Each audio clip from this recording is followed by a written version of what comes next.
Sa inyo mga kasiklista. So, panibagong bike check episode na naman tayo mga kasiklista. So, montage muna sa iba-bike check natin. So, tara, simulan na natin.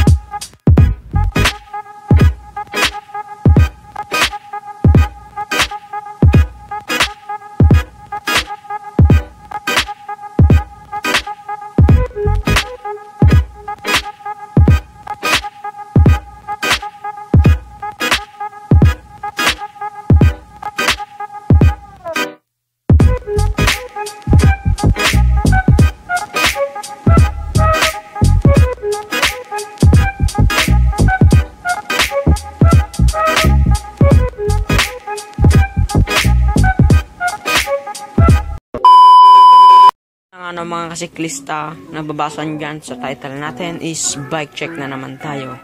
Itong bike check natin ngayon is itong Moso na size 26er. So, simulat tayo sa frame mga kasiklista.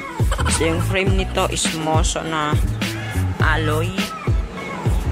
So, ito yung pang 26er mga kasiklista na yung top tube na is ganito yung style. Tubings niya, ito yung down tube, sheet tube, sheet stay, and this chain stay.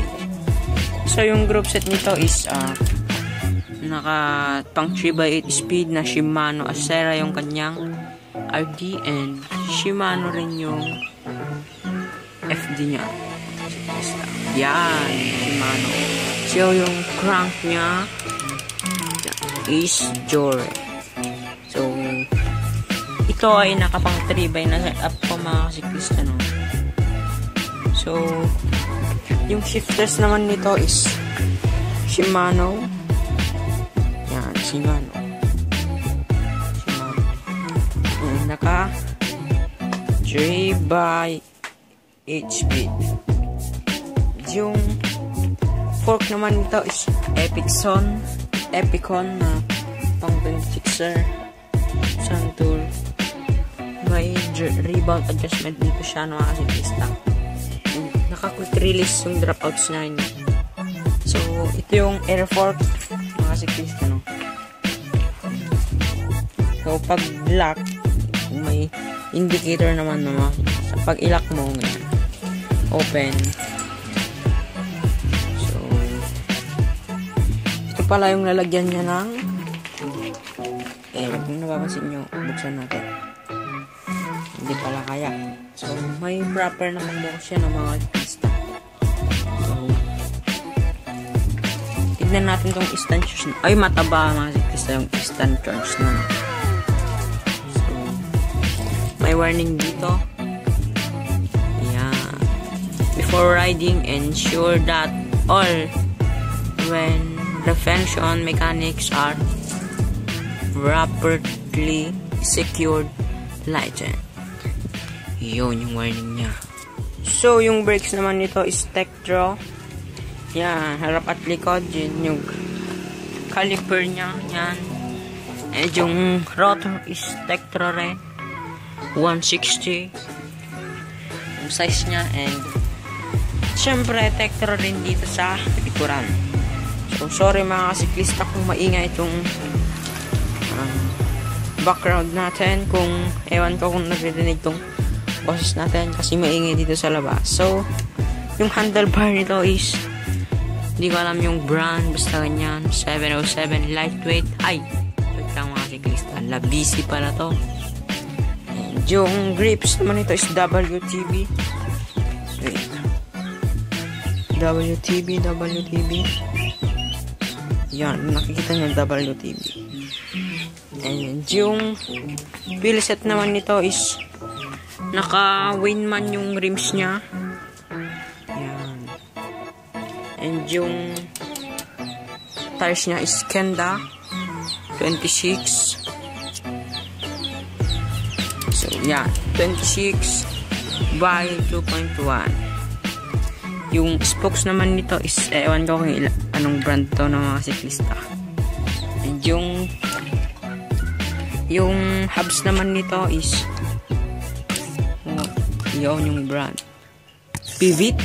Brand. Siklista. So, sound check.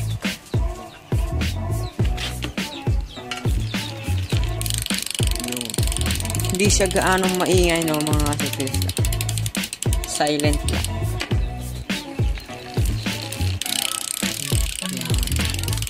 So, yung chain naman nito is may pagkakulay na gold siya, mga siklista.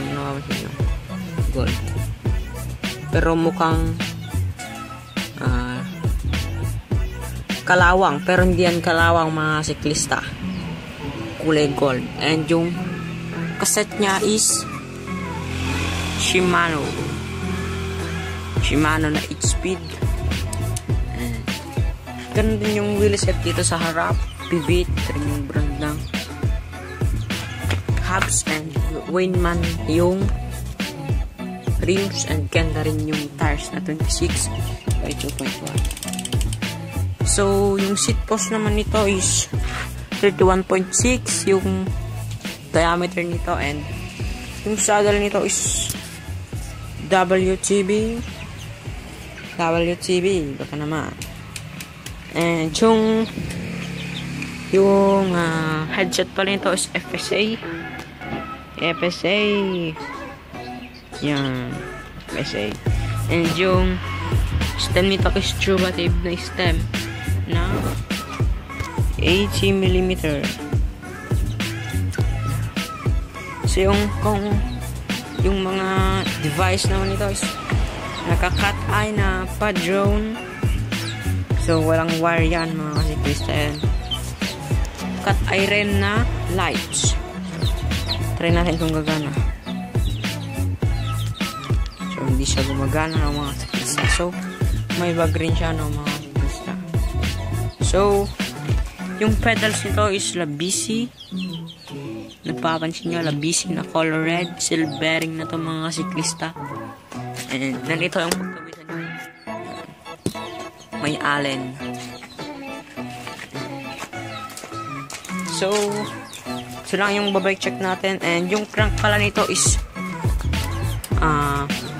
Halotech na siya na Jore. So, yan. Nakikita na may butas. So, ito lang yung babike check natin ngayon, no, mga siklista. Moso na size 26er. Kung nagustuhan nyo tong video na to, don't forget to like, share, comment, and subscribe na kayo dito sa channel natin, mga kasiklista, para certified na kasiklista ka na. So, dito ko na tatapusin tong video na to. And, so, yun lang. Keep safe tayo palagi, no, mga kasiklista.